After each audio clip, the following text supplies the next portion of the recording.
ఒక బాధ కలిగించింది. అంతేకాకుండా మనిషి ప్రాణహాని ఉంది అన్న మాట అన్నవారిని చూశాను. చాలా బాధ కలిగించింది. శ్రీజకి నేనేం చెప్పదలుచుకున్నానంటే తను ఎక్కడున్నా కానీ నిజంగా తనకి అబ్బాయి పేరేంటి శిరీష్ భరద్వాజ్ ప్రాణహాని కలిగించాలి అంటే మా దగ్గర కిరాయి గూండాలు కానీ కిరాయి రౌడీ కానీ మా దగ్గర ఎవరు లేదండి. మమ్మల్ని ప్రేమించే అభిమానులు తప్ప వాళ్ళు అలాంటి పనులు చేయరు.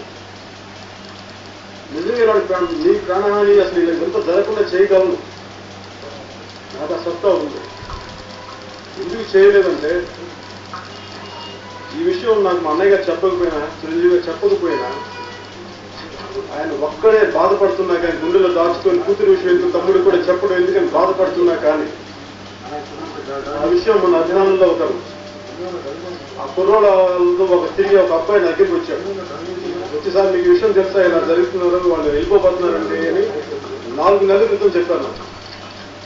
నేను 4 కడుపులో దాచుకున్నాను. రోజు చూస్తాను అమ్మాయి ఏ రోజు వెళ్ళిపోతుంది, వాళ్ళు ఆపితే ఏమవుతుందో నాకు తెలియదు.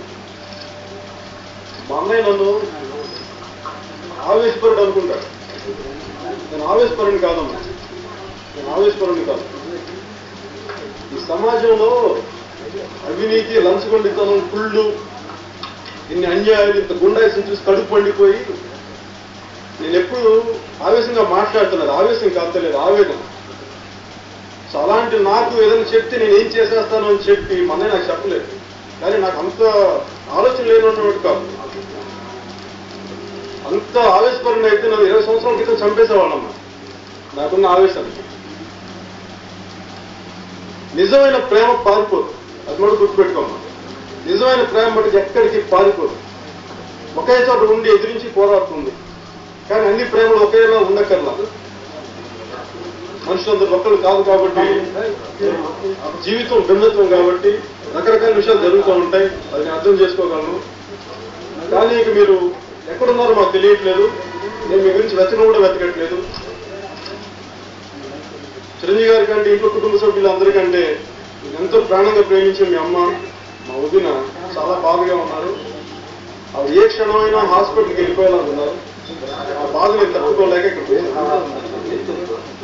మా వల్ల ఎలాంటి ప్రాణహాని ఉండదని ఎంతమంది సాక్షిగా నాకు మా అన్నయ్య కొనిచ్చాడు లాంగ్ బాయ్. నాకు ఎందుకంటే రైఫిల్ షూటింగ్ ఇస్తున్నాను, అందుకే నేను మెడ్రాస్ రైఫిల్ క్లబ్ మెంబర్ని. దానికోసం నాకు కొనిచ్చాడు మా అన్నయ్య. జస్ట్ నీకు సింబల్ అమ్మాయి, ఇది కాదు. అందుకే నేను ఆ మాట విని ఆ అబ్బాయికి కూడా చెప్తున్నాను, మీరు దయచేసి మీరు స్వతంగా సంతోషంగా ఎక్కడైనా ఉండండి. పోలీసుల్ని కాలాన్ని ఇంకా వేస్ట్ చేయండి దయచేసి. పోలీస్ వ్యవస్థకి చేయాల్సిన పనులు చాలా ఉన్నాయి. ఉగ్రవాదం అరికట్టాలి, గుండాయిజం అరికట్టాలి, చాలా పనులు ఉన్నాయి. మీలాంటి ప్రేమికులు వెంటపడాల్సిన అవసరాన్ని వాళ్ళు కలెక్ట్ చేయకుండా ఆ టైం వేస్ట్ చేయకండి. నేను ఈ రోజున ఈ వెపన్, ఈ లైసెన్స్ సరెండర్ చేయడానికి వచ్చాను. ఎందుకంటే నాకు ఈ రోజుతో నుంచి నాకు వీటితో పని లేదు.